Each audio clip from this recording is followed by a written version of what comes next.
Hello student, good morning. This is your online science class for 4th standard. Today we discuss third chapter of this book and we start from here. Inside the yolk lies an embryo which later develops into a chick. ठीक है, यानी कि yolk के अंदर एक embryo होता है, भ्रूण होता है और यही भ्रूण बाद में एक चिक यानी कि एक मुर्गी के बच्चे के रूप में विकसित होता है। A white jelly like substance called the albumin is present outside the yolk. और एक सफ़ेद जेली की तरह, जाले की तरह एक सब्सटेंस होता है, एक तत्व होता है जो कि एल्बुमिन के चारों तरफ उपस्थित होता है, उसे हम एल्बुमिन कहते हैं। It is a rich in protein and protects the yolk and the embryo. यह इसमें प्रोटीन की मात्रा अधिक होती है और यह योक में स्थित एम्ब्रियो को प्रोटेक्ट करता है, सुरक्षित रखता है। ओके, अब हम देखते हैं बर्ड्स के बारे में।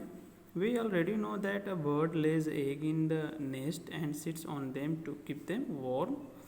हम पहले से जानते हैं कि एक जो पक्षी होता है वो अंडे देता है, अपने घोंसले में अंडे देता है और इस पर बैठता है ताकि वो उसे गर्म रख सके। After some time the eggs hatch and baby birds comes out। और कुछ समय बाद अंडा हैच होता है, वो सेता है और वो अंडा फूटता है, तो उसमें से जो बेबी बर्ड होती है वो बाहर आती है। But within the egg the embryo goes through different stages of development before it is ready to hatch out.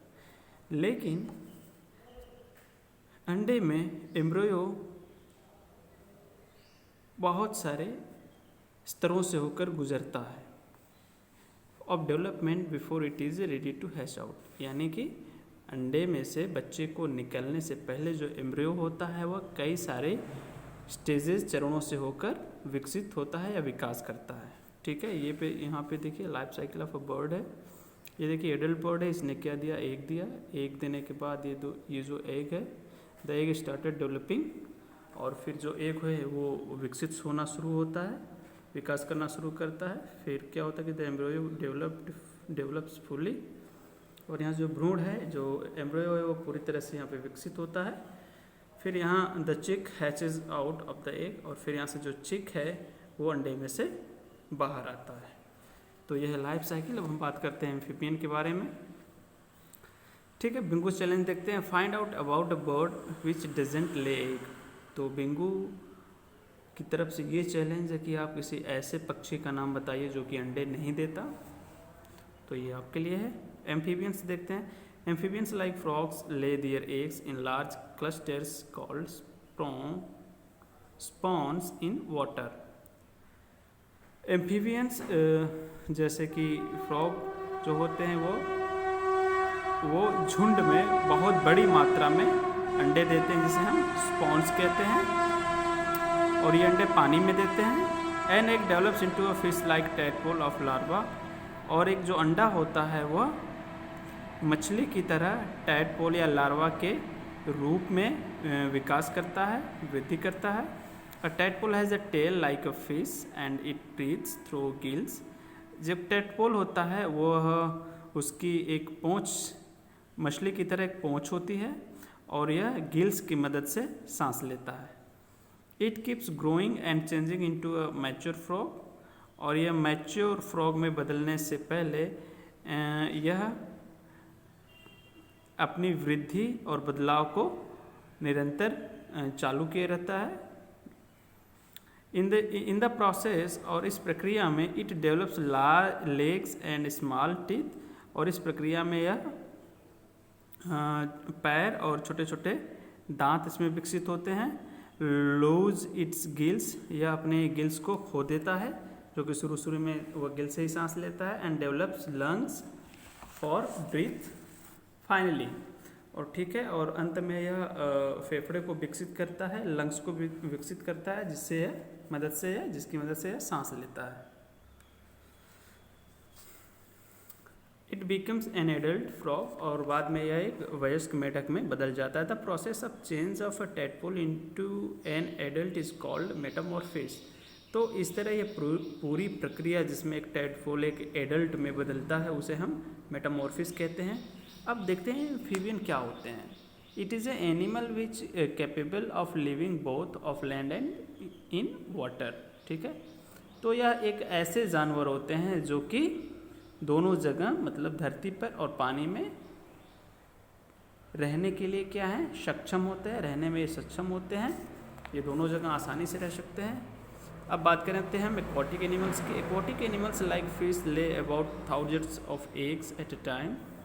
Aquatic animals जानवर जैसे कि जो मछली होती है वह एक बार में एट ए टाइम इवन एक ही समय में हज़ारों अंडे देती है। But only a few hundred survive while most of them are eaten up by other big fish. लेकिन उनमें से केवल कुछ सौ ही जिंदा रह पाते हैं, जबकि उनमें से ज़्यादातर बड़ी मछलियों द्वारा खा लिए जाते हैं। The eggs grow into baby fish, और यही अंडे एक बेबी फिश में बढ़ते हैं। अब baby fish is called fry, और बेबी फिश को हम फ्राई कहते हैं। ठीक है, देखते हैं हम इंसेक्ट्स के बारे में। तो insects like house fly and butterfly also lay eggs. तो कीड़े जैसे कि जो हाउस फ्लाई होती है यानी कि हमारे घर में जो मक्खी आप देखते हैं अपने घरों में, और बटरफ्लाई यानी कि तितली, ये भी अंडे देते हैं। They have 4 stages of development. इनका जो विकास होता है वो 4 चरणों में होता है। While insects like cockroach have only 3 stages of development, जबकि कीड़ों जैसे कि कॉकरोच केवल 3 चरणों में ही वृद्धि करते हैं, विकास करते हैं। The larva of cockroach is known as nymph, और जो कॉकरोच का जो लार्वा होता है उसे हम निम्फ के रूप में जानते हैं। तो ये देखिए, ये एडल्ट कॉकरोच है, इसने अंडे दिए, अंडे में से क्या बना, निम्फ बना, और निम्फ से एडल्ट कॉकरोच। तो ये है life cycle of a cockroach. An egg of a butterfly or house fly develops into a worm like larva.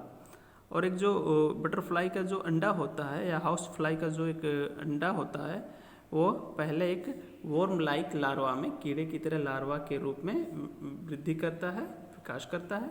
A larva is called a caterpillar in case of butterfly, है ना। और butterfly के मामले में जो लार्वा होता है उसे हम कैटरपिलर कहते हैं, यानी कि बटरफ्लाई के लार्वा को हम क्या कहते हैं, caterpillar. And a maggot in case of a house fly, जबकि हाउस फ्लाई के मामले में हम इसे मैगट कहते हैं। The caterpillar feeds on leaves and grows. Caterpillar होते हैं वो पत्तियां खाते हैं और अपनी वृद्धि करते हैं। आफ्टर सम टाइम, और कुछ समय बाद, it spins a cocoon around itself, और कुछ समय बाद ये अपने चारों तरफ कोकून बिन लेते हैं। इन दिस स्टेज, और इस स्टेज में, इस चरण में, इट इज़ कॉल्ड प्यूपा, इस चरण में इसे प्यूपा कहते हैं।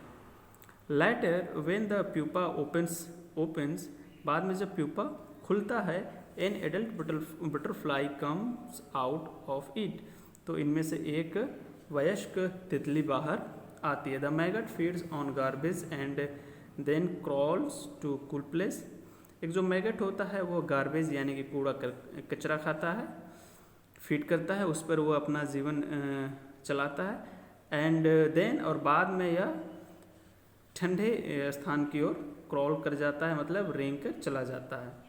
There is a transforms into a pupa, जहाँ वह प्यूपा के रूप में बदलता है, अपने आप को ट्रांसफॉर्म कर लेता है, बदल लेता है।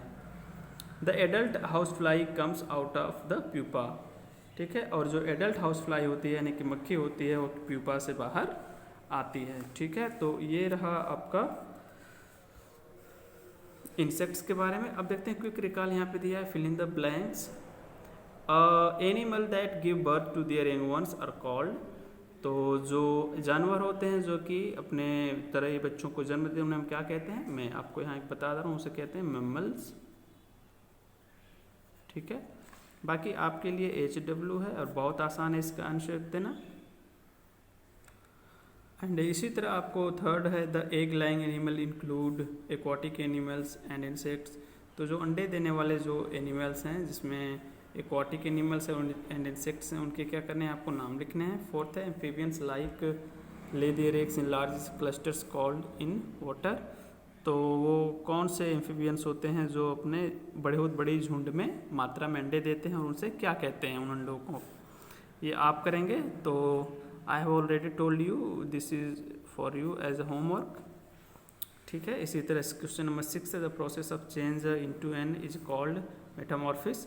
तो किसमें मेटामॉर्फिस होता है ना, वो कौन सा एनिमल है जो कि एक से दूसरे में बदलता है, तो उसे हम मेटामॉर्फिस कहते हैं। तो ये आपके लिए है और आप इसे करेंगे। अब हम बात करते हैं रेप्टाइल्स के बारे में, यानी कि सरीसृप इसे कहते हैं हिंदी में। तो reptiles like lizard, snakes, turtles and crocodiles lay their eggs in house holes in the ground. तो सरीसृप जैसे कि छिपकली, सांप, टर्टल, कछुआ, क्रोकोडाइल्स यानी कि मगरमच्छ अपने अंडे ज़मीन के अंदर बिलों में देते हैं। These eggs have a hard shell and do not break easily। और इनके अंडों के खोल बहुत मजबूत होते हैं और ये आसानी से टूटते नहीं हैं। Some mothers go away after laying their eggs and never come back to take care of their young ones। और उसमें कुछ जो माताएं होती हैं वो अंडे देने के बाद चली जाती हैं और कभी वापस नहीं आती, और वे अंडे की देख रेख करने के लिए कभी वापस नहीं आती और न ही अपने बच्चों की। ठीक है, Therefore many of these eggs are eaten up by other animals। अतः जो इसके जो ज़्यादातर जो अंडे होते हैं वो दूसरे जानवरों द्वारा खा लिए जाते हैं। The remaining eggs may get some warmth from the sun's heat and hatch। और उनमें से जो बचे हुए जो अंडे होते हैं वो सूर्य की गर्मी से गर्म होते हैं और अंत में क्या होता है कि वो उसमें हैच करते हैं और उसमें से बाहर निकल जाते हैं। तो यानी कि सूर्य की गर्मी से वो गर्म होते हैं और फिर अंडे टूटते हैं और फिर वो बच्चे बाहर आ जाते हैं। ठीक है, हम देखते हैं रेप्टाइल्स क्या होते हैं। Reptiles are egg laying animals having lungs and an outer covering of horny scales और प्लेट्स। तो रेप्टाइल्स एक अंडे देने वाले जानवर होते हैं जिनके फेफड़े होते हैं और उनमें एक बाहरी कवरिंग होती है, हॉर्नी जिसे स्केल्स कहते हैं, जिसे आप प्लेट्स कहते हैं। तो उनकी जो बाहरी कवरिंग होती है वो स्केल से ढकी होती है। Turtles, turtle, snake, lizard and crocodile are example of reptiles. और रेप्टाइल्स के जो उदाहरण हैं वो हैं टर्टल, कछुआ, स्नेक, सांप, लिजर्ड, छिपकली और क्रोकोडाइल। तो children, this chapter is now complete here, and next time or next day we will do exercise of this chapter. So thank you and take care.